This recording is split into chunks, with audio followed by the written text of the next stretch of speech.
I looked at the photo I just took on my phone, but it still didn't feel satisfying enough. So I took the initiative to greet the girl, then pretended to offer her my seat. Once I confirmed no one was watching, I immediately took out my phone and snapped a picture of her chest. I thought everything was perfectly executed. I turned around and started admiring the photo, but to my surprise, the girl suddenly stood up and walked over. Listen, I know you took a picture of me.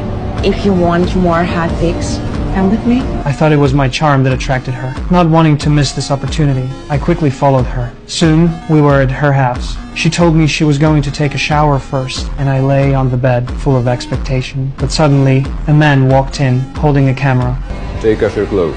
Who the hell are you? What are you doing? The man said, if I took off my clothes and let him take my photo, I'd know what it feels like to have someone secretly take intimate pictures of you. I panicked and tried to explain everything, but the man wasn't interested in hearing my side. He stepped closer and closer. With no way out, I had no choice but to jump out of the window. This should have ended there, but my phone was left behind at the scene. When I limped back home, my family immediately noticed something was wrong. Before I could explain, the doorbell rang. I used this chance to escape the questioning, but when I opened the door, I saw the man standing there. Nick quickly tried to close the door, but just then, my mother walked over. The man casually took out his police badge to identify himself. Once my mother knew who he was, she became very worried. But the man said he was just there to return my lost phone. Not knowing the truth, my mother warmly invited him to her birthday party. I tried desperately to stop her, but the man had already walked into the house. At the dinner table, I quietly asked the man what he wanted. He then texted me and asked me to take a picture under my mother's skirt. I was shocked. My parents, concerned, asked what happened. I told them I needed to go to the bathroom and escape from the scene, but to my surprise, the man followed me.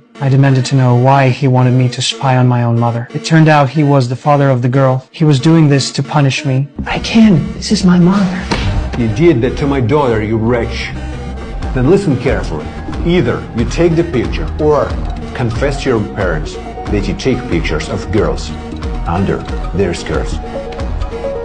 Back at the dinner table, the man purposely slapped my shoulder hard, causing the fork to fall under the table. Though I was extremely reluctant, I had no choice but to crawl under the table. As I hesitated about whether to act, my older brother finally arrived. His arrival interrupted our plan and gave me time to think. When we returned to the table, my mother opened the birthday gift from my brother and explained to the man that it wasn't just an ordinary necklace. She then began telling the story behind it. At that moment, I felt a deep sense of panic.